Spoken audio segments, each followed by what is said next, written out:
पशुपालक मित्रांनो नमस्कार। मी आज तुम्हाला आमच्या गोठ्यातलं व्यवस्थापन मी या ठिकाणी तुम्हाला दाखवणार आहे। आज माझा गोठा नेमकी आज गोठ्याची सध्याची परिस्थिती काय आहे, चारा व्यवस्थापन नेमकं कसं असतं, काय असतं, गोठ्यातली स्वच्छता, या सगळ्या गोष्टी मी तुम्हाला आज या ठिकाणी दाखवणार आहे। हा व्हिडिओ तुम्ही शेवटपर्यंत बघा।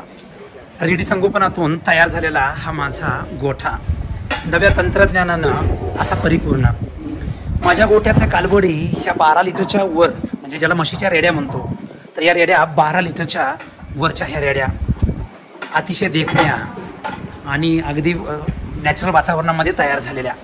बाहेरून येतानाच त्या आपोआप आंघोळ करून येतात, म्हणजेच काय त्याला आपण शॉवर सिस्टम केलेलं आहे। आणि आता त्या गोठ्यामध्ये येऊन आता दूध देण्यासाठी या उभ्या राहिलेल्या आहेत। त्याचबरोबर मिल्किंग मशीननं आपण त्याची धार काढतो, पण धार काढायच्या अगोदर आम्ही त्यांना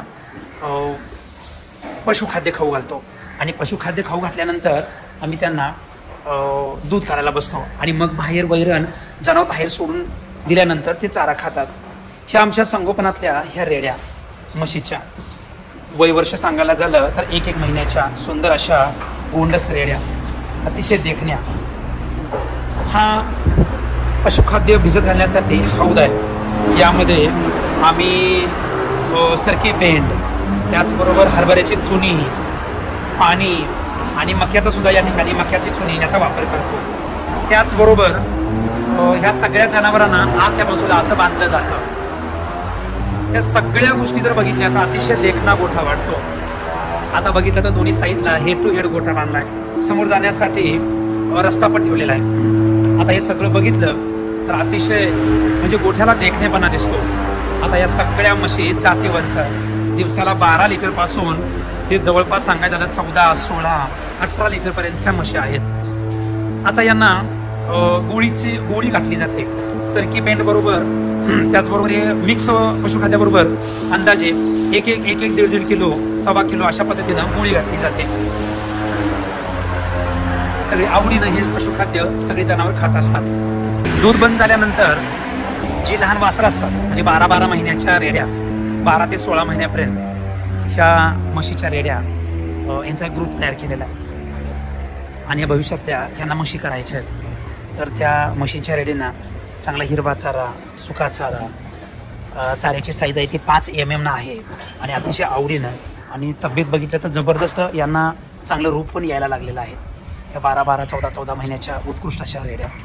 त्याचबरोबर ही सगळी साफसफाई या ठिकाणी ही पूर्ण झालेली आहे। त्यांना 24 तास त्या ठिकाणी पाण्याची सोय केलेली आहे। सगळ्या रेड्या आज या ठिकाणी व्यवस्थापनातल्या तयार झालेल्या आहेत। सगळ्यात मोठं यश म्हटलं तर आपल्याला ह्या कालवडी 16 महिन्यापासून 18 महिन्यापासून ते जवळजवळ गाभण गेलेल्या 6व्या महिन्यापर्यंत सगळ्यात मोठं दूध व्यवसायातलं यश कुठलं असेल तर आज ह्या वासरू संगोपनामध्ये तयार झालेल्या स्वतःच्या गोठ्यातल्या ह्या रेड्या, ज्याच्या त्याच्या आईचं दूध पाजायचं, त्याचबरोबर त्यांना जंताचं औषध वेळेत द्यायचं, त्याचबरोबर पाणी 24 तास, व्यायाम आणि अशा संगोपनातनं खूप सुंदर ब्रीड, जसं काय हरियाणालाच गेलो आहे अशी त्याची जाणीव होते। आणि अशा संगोपनातनं खूप जबरदस्त या ठिकाणी रेडींचं संगोपनातनं हा तयार केलेला माझा गोठा।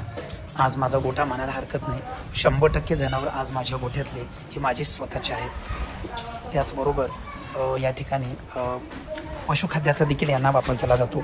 यांना मिनरल मिक्सचरसुद्धा दिलं जातं। आता हे पशुखाद्य आपल्या इकडं गोकुळचं मिळतं, तर गोकुळचं पशुखाद्य या सगळ्या जनावरांना दिलं जातं। आता मुक्त गोठ्यातली जनावरं सगळी दूध काढायला गेलेले आहेत। सकाळ संध्याकाळ ह्या गोठ्याची स्वच्छता करतो आणि हे तयार झालेलं सगळं जे काय म्हणजे जे पडलेलं शेण असतं हे गोळा करायचं आणि ह्या ट्रॉलीमध्ये टाकायचं आणि ही ट्रॉली एका स्टोरेजला नेऊन ठेवायचे। चांगलं कुजलेलं शेणखत, त्या शेणखताची विक्री पण या ठिकाणी आम्ही करत असतो। तर अशा पद्धतीनं हे सगळं काम चालू असतं।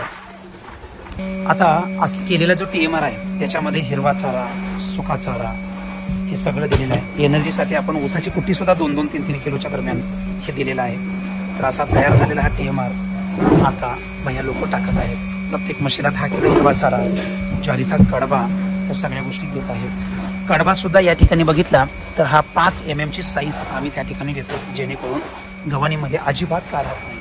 या गव्हाणीमध्ये चाटून पुसून या ठिकाणी ह्या जनावरांनी खाल्लेला आहे। ह्या शेणांची साफसफाई करायला चालू आहे। दिवसातून 2 वेळेला मुक्त गोठ्यातलं शेण काढलं जातं अशा पद्धतीने हे सगळं व्यवस्थापन आता सध्या चालू आहे.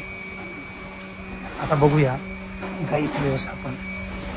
आता इकडं स्वतःच्या गोठ्या तयार झालेल्या हा गाईचा गोठा.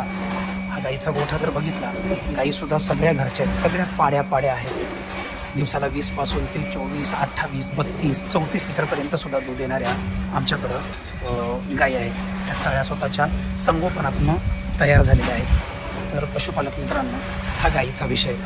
पलीकडच्या बाजूला गाईसाठी सुद्धा मुक्त गोठा, तिथं पण स्वच्छता चांगली आहे. आणि पलीकडच्या पाण्याची सुद्धा सोय या ठिकाणी आम्ही दिलेली आहे. चारा कुट्टी करण्यासाठी, लवकरात लवकर चारा व्हावा यासाठी ही विधाता कंपनीचं म्हणजे त्यांना आपण 60 मॅक्स ही मशीन एका तासाला जवळपास 4 ते 5 टन कुट्टी करतं आणि चारा क्रश करतं. अगदीच म्हणजे 5 mm पासून ते 13 mm पर्यंत याची कुट्टी होते.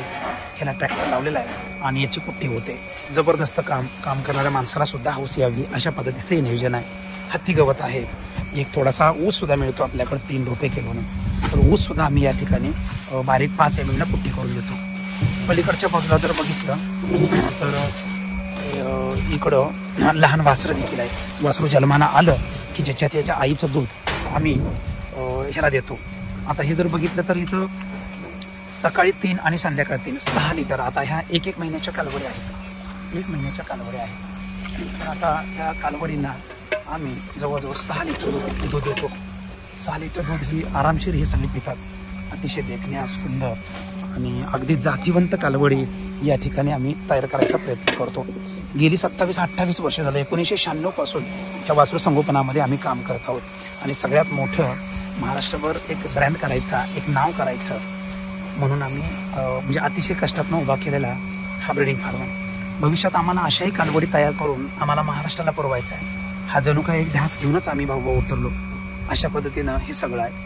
तर हे जे वासरांचं जे पिण्यासाठी आहे, या ठिकाणी पोट भरून दूध प्यालं तरच ते, ज्याच्या त्याच्या आईचं दूध प्यालं तरच त्याचं या ठिकाणी वजन वाढतं. याच्यामध्ये जवळजवळ प्रत्येक कालवडीला 25 ग्रॅम म्हणजे 25 मिली बोविग्रो यामध्ये टाकलं जातं. दुसरी गोष्ट आहे, यांना इथं म्हणजे फिरण्यासाठी किंवा चारा खाण्यासाठी किंवा मऊ जागेला गुडघ्याला जखम होऊ नये यासाठी बुसकटाचा वापर करतो.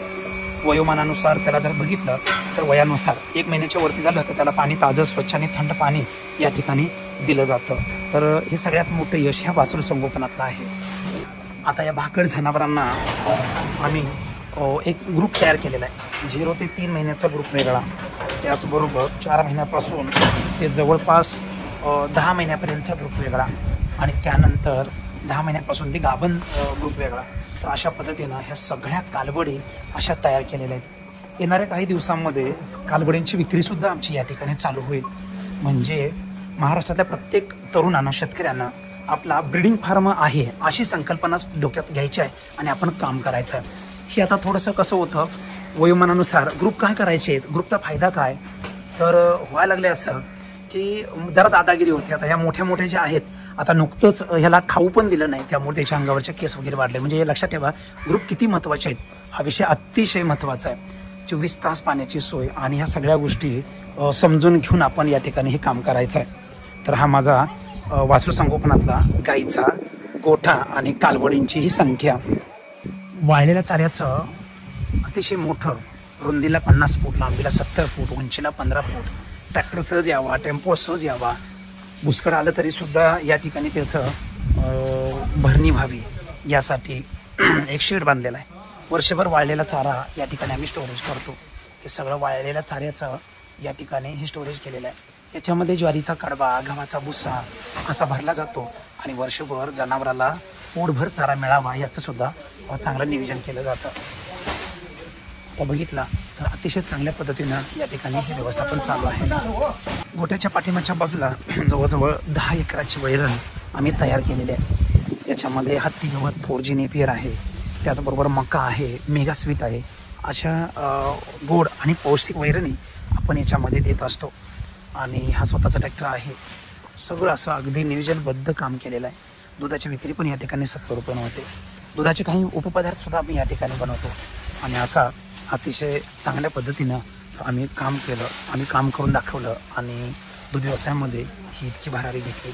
हे सगळं बघितलं तर जवळजवळ 1 एकरामध्ये हे सगळं गोठ्याचं व्यवस्थापन आम्ही परिपूर्ण या ठिकाणी केलेलं आहे.